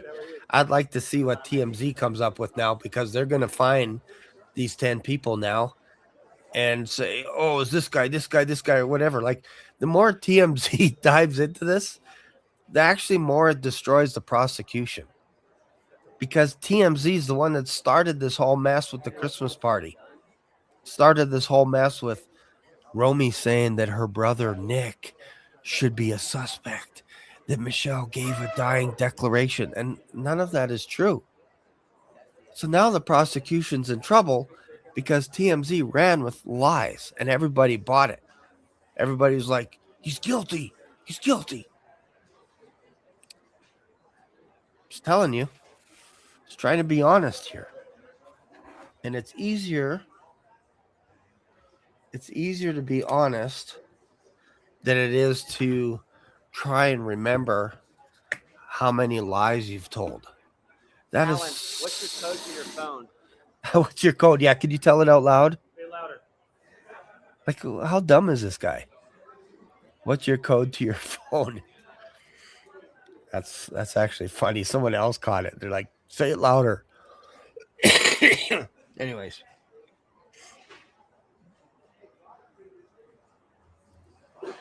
All right. I have to take another phone call, but if Alan comes back, I'll be back on.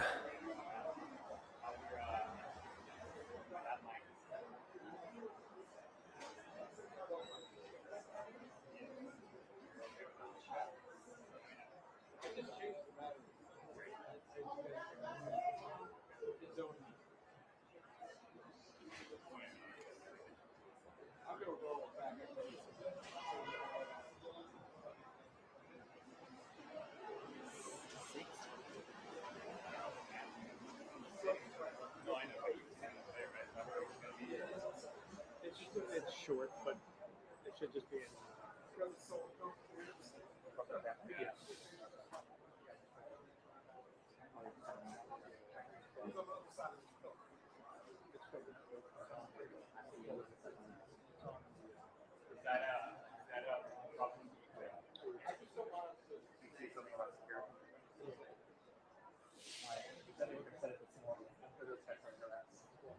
How's it going? Are you guys building a wall? Yeah, that's what we're gonna do. This gentleman suggested this. I'll join your wall. Yeah. Look at the guys. I don't want to.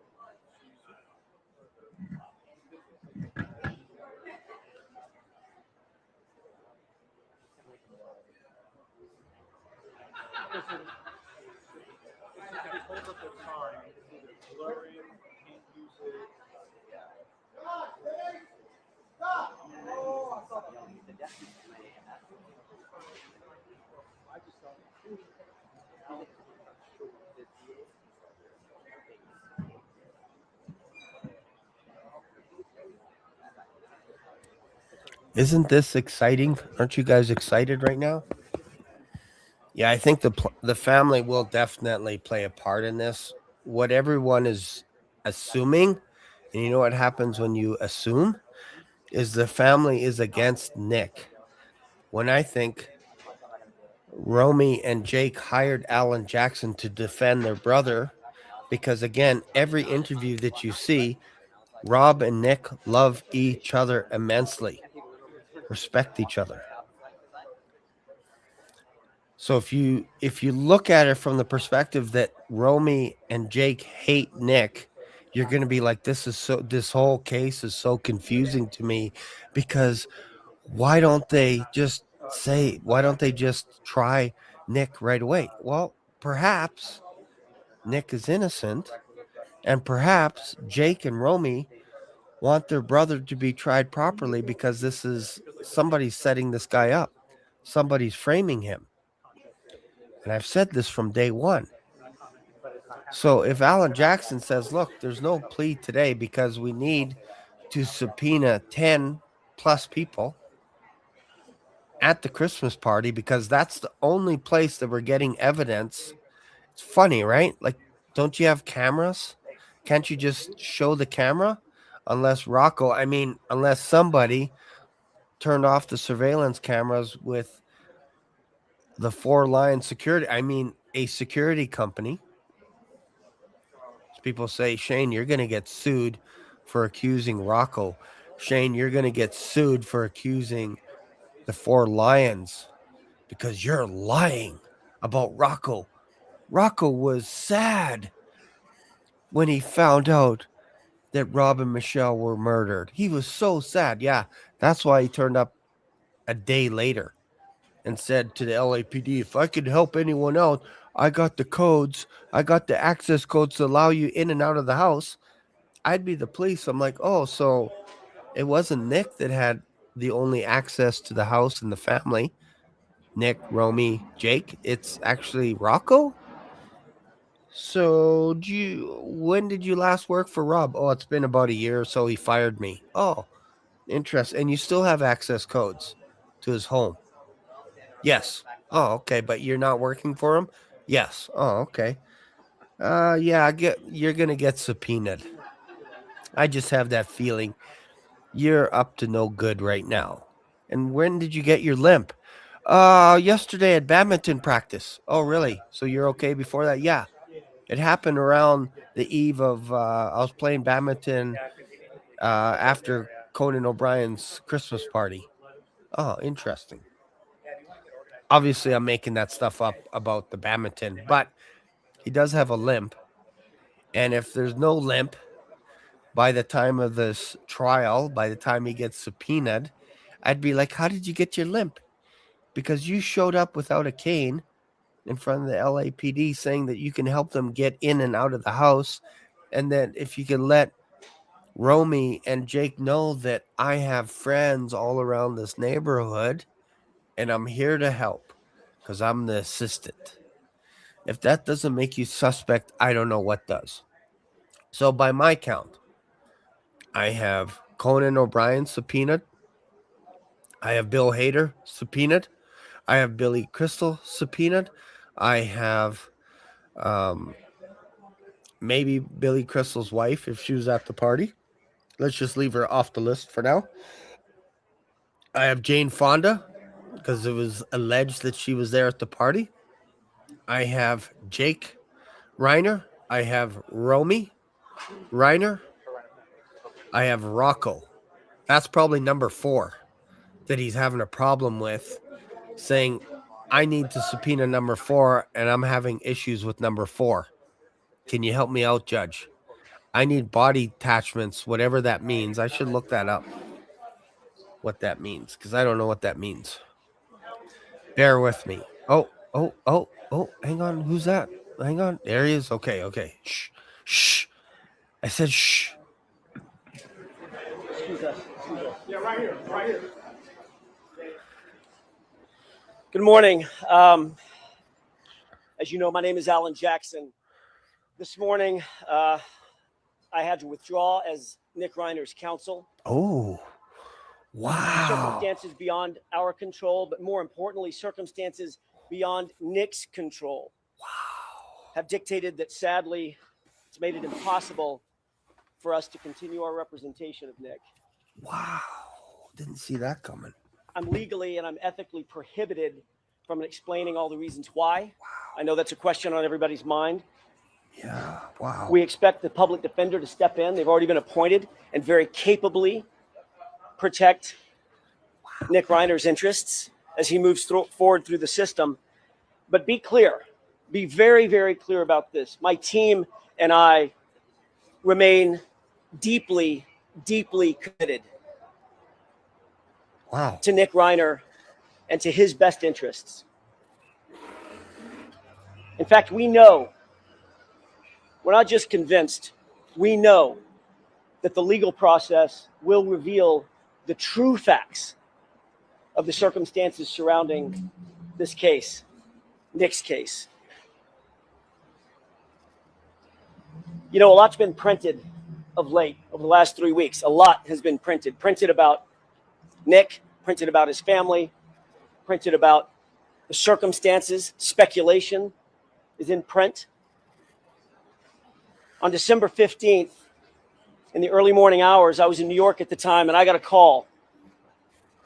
Me and my team, we dropped everything And for the last 3 weeks, we have devoted literally every waking hour to protecting Nick and his interests.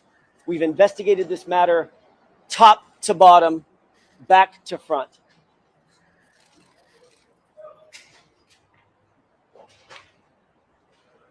What we've learned, and you can take this to the bank, is that pursuant to the laws of this state, pursuant to the law in California, Nick Reiner is not guilty of murder. Print that. Print that. We wish him the very, very best moving forward. And that's all I have today.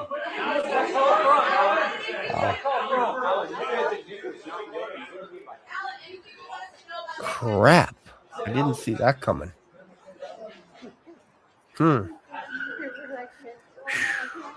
That's a different direction. I didn't see that coming at all. I didn't even think And that another was a possibility. Wow. Huh. I'm stunned. I'm shocked right now. You have no idea how stunned I am because I didn't see that coming at all. I didn't even think that he would step down. This could be his new prosecution or his new defenders right here. I wonder if they're going to say something. Wow, I'd like to know who these people are because I got to do some digging into who these people are. And I think this is the team, the new team that is going to take over for Alan Jackson.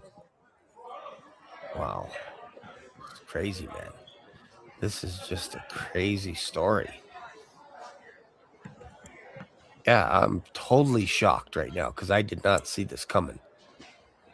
This caught me totally off guard. And as a black swan, it even catches me off guard. Yeah, buy more time for sure. But maybe that's a smart move by Alan Jackson because maybe if he had remained on the council, that he would have to enter a plea, but because he absolved himself. Ricardo Garcia. Okay, let's go here. Ricardo Garcia, Los Angeles County Public Defender. I'm here with Kimberly Green, the Deputy Public Defender assigned to the Reiner case. I want to say that on behalf of the entire Public Defender's Office, we are incredibly sorry and understand the pain and suffering that the Reiner family is going through at this time, as well as the entire Los Angeles community. The Public Defender's Office and the entire staff, our hearts at this time go out to the entire family. We hope that the community will also understand that this is a challenging time for the entire legal process. We ask for your patience, your understanding as we navigate this process through the legal system, and that we will be available as we can be to address your questions when appropriate. Thank you. We learned, I believe, last night or yesterday that we were being substituted in. I'm going to let Ms. Green answer that. Briefly this morning, but we haven't had a chance to discuss anything. I spoke to Mr. Reiner briefly this morning. He was understanding that there was going to be a change in counsel. We haven't had any in-depth conversation. I have not.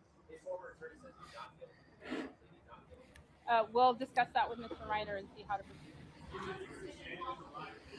I'm a little nervous It's about not this. uncommon for private counsel to turn over cases to us, so no, nothing about that would complicate the situation. I have talked to him for only 30 minutes. Turn up her mic too. I only spoke to Mr. Reiner for about 30 seconds this morning. I have no comment about it. I have not. We've had no contact with the family. I don't think they were aware that this was going on until this morning. At this point in time, Ms. Green will look into the case. We'll speak with Mr. Reiner. And if you have any further questions, reach out to our media team once we have more information ourselves. This just happened today, and my understanding is he was aware of it. Ms. Green spoke with him, as you heard. And as soon as we have more information that we can share, we will share it. Thank you. No further questions at this time. Thank you. You can direct any further questions to our media. Green with an E at the end. I'm stunned. Oh, so now the prosecution is coming out to say something as well.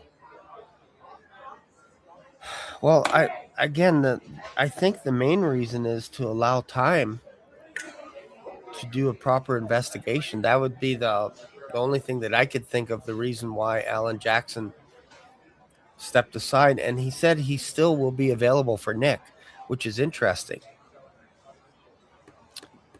So maybe he doesn't have to go on trial, but maybe he can advise these people. I don't know what that means.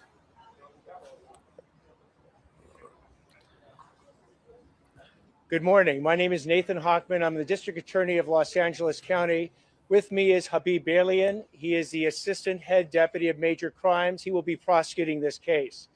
I'm here to make 3 points, and then I will not be taking questions afterwards. In our criminal justice system, every defendant is entitled to a lawyer who will zealously represent their interests and do so effectively. So too is Nick Reiner, whether it's Alan Jackson, someone from the public defender's office, or any lawyer. He's entitled to that lawyer, and we'll make sure he gets that lawyer. Second point, in the process of dealing with that lawyer, we will make sure, the DA's office will make sure, that lawyer is provided with full discovery of all the facts that pertain to this particular situation, whether it's interviews, whether it's any type of video, whether it's any type of expert reports. We'll make sure that that lawyer gets the facts necessary to effectively represent their client in a court of law. And third point, we are fully confident that a jury will convict Nick Reiner beyond a reasonable doubt of the brutal murders of his parents, Rob Reiner and Michelle Singer Reiner, and do so unanimously. Thank you very much.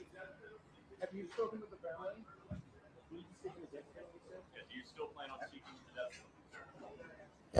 You still plan on seeking the death penalty? I heard that.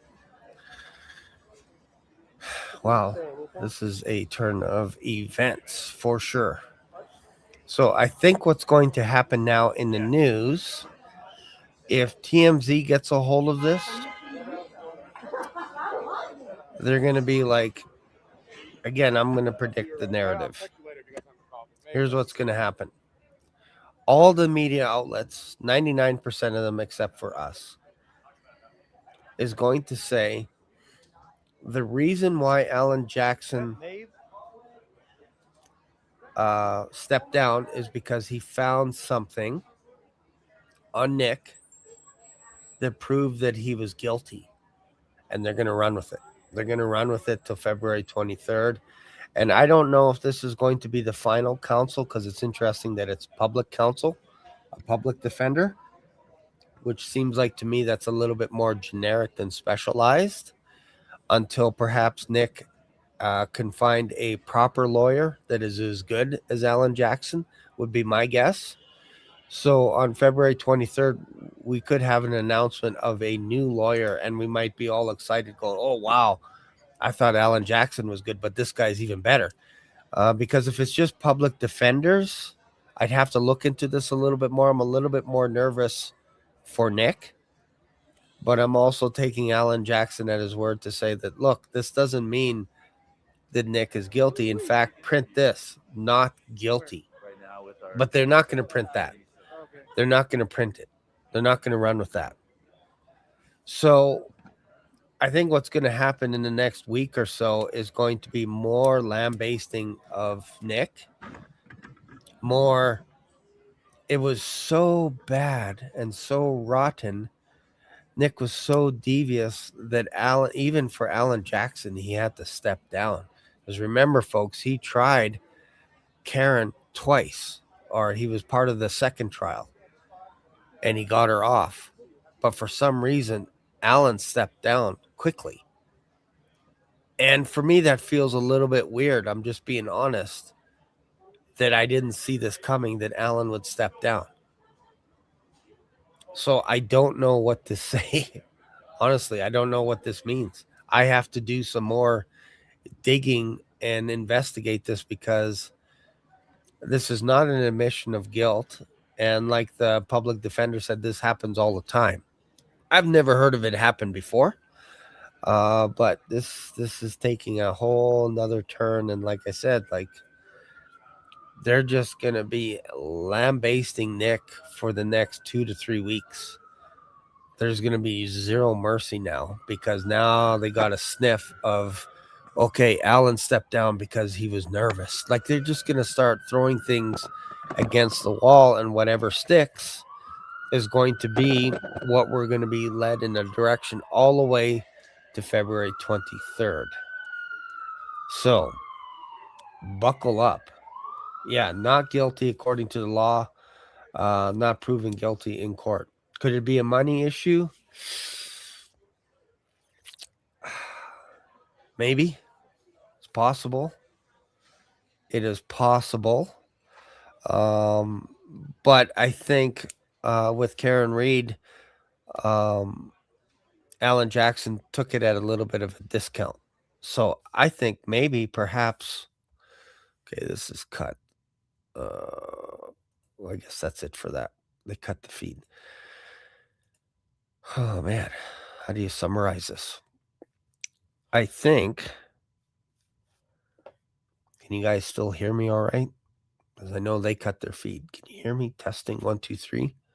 Testing. This is a test. I think that's what the media is going to run with, that Nick is toast because Alan Jackson stepped down. I think that's going to be on all the news outlets, starting with TMZ. Like if you want to switch over to TMZ, they're going to start hammering this, going, what does this mean? Well, this means that Nick had a mental illness that even Alan Jackson couldn't handle. Therefore, this is why he stepped down and all this kind of stuff. Like that's the narrative that they're going to build. So yeah, I didn't see this coming at all. I wasn't even thinking. See, that's the problem with black swans, is they always show up where you can't predict. They always show up. So now I don't know what to do with this one. Because I was expecting a plea. And it's interesting that Alan said that there's 10 people that are subpoenaed. And I think what happens is he hands that whole file over to the new defenders. And I'm going to look up these people. I'm going to look them up. And yeah, like I get it. Like there'll be people that pop in and out of nowhere and they'll say, who cares about this topic? Well, I care about it because it's my channel. I care about it. So let's see here. Oh, Daily Mail, are they coming back? Not yet. Yeah, their feed is still cut. So yeah, I care about it because this is my channel. So if you go onto another channel and somebody is talking about sports and you say, why do you care so much about the Blue Jays or the LA Dodgers? It's like, well, it's a sports channel. So this is a Black Swan Revelation channel where I get revelations. I used to call it Black Swan Diaries because I always wanted to document what was happening in the world, as in the media. Because what happens is they tell a story, and then a month later or 2 months later, you get a different story, and people forget about the original story. So I thought I'd create a channel around that to guess, to share my thoughts, document it, so that we can come back a month, 6 months, 6 years later and go, look, this is what people were talking about. This is what Shane was talking about on his channel. So could there be a conflict of interest? I don't think so. I think there's two ways to go on this. Alan saw something that it was like, oh man, this is not good, and it's not worth my effort because this is gonna so much my time, energy, money. We don't even know if maybe he had another case that he was working on, and somebody asked him from New York, or asked him in New York, hey, could you do us a favor? We need more time. My brother's innocent. Could you come in and just kind of swoop in while we're trying to find another lawyer? Because I understand that you're busy or blah, blah, blah. And Alan could have said, yeah, no problem. I'll come in. I'll have a look at it. I'll help you as much as I can. I do have other things that I'm working on, but we dropped everything. So he just said, I dropped everything, meaning he had other things to work on. So does this buy Nick time? I think it does. Clearly it does. Nothing's going to happen minimally to Nick until February 23rd. That allows them to subpoena 10 people. It allows them to find a good lawyer, because I don't think these guys will be the final lawyers. I think this is intermediate. What am I trying to say? This is a middle, like they're in between two stages. So these guys are taking over for now because Alan has stepped down. Most likely, I'm guessing now, I'm reaching that Alan Jackson is not just sitting at home going, I wonder what I'm going to do tomorrow.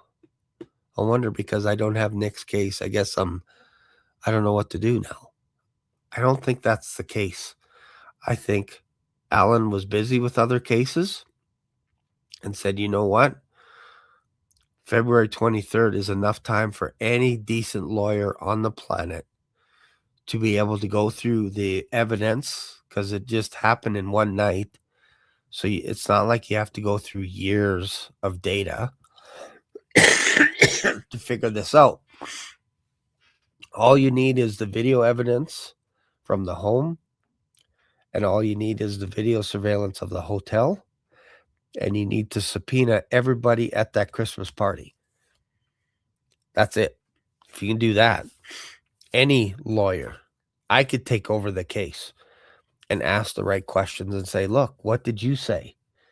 And if person A's story is different than person B, you got to toss it out because they're lying, or they weren't there, or something was weird.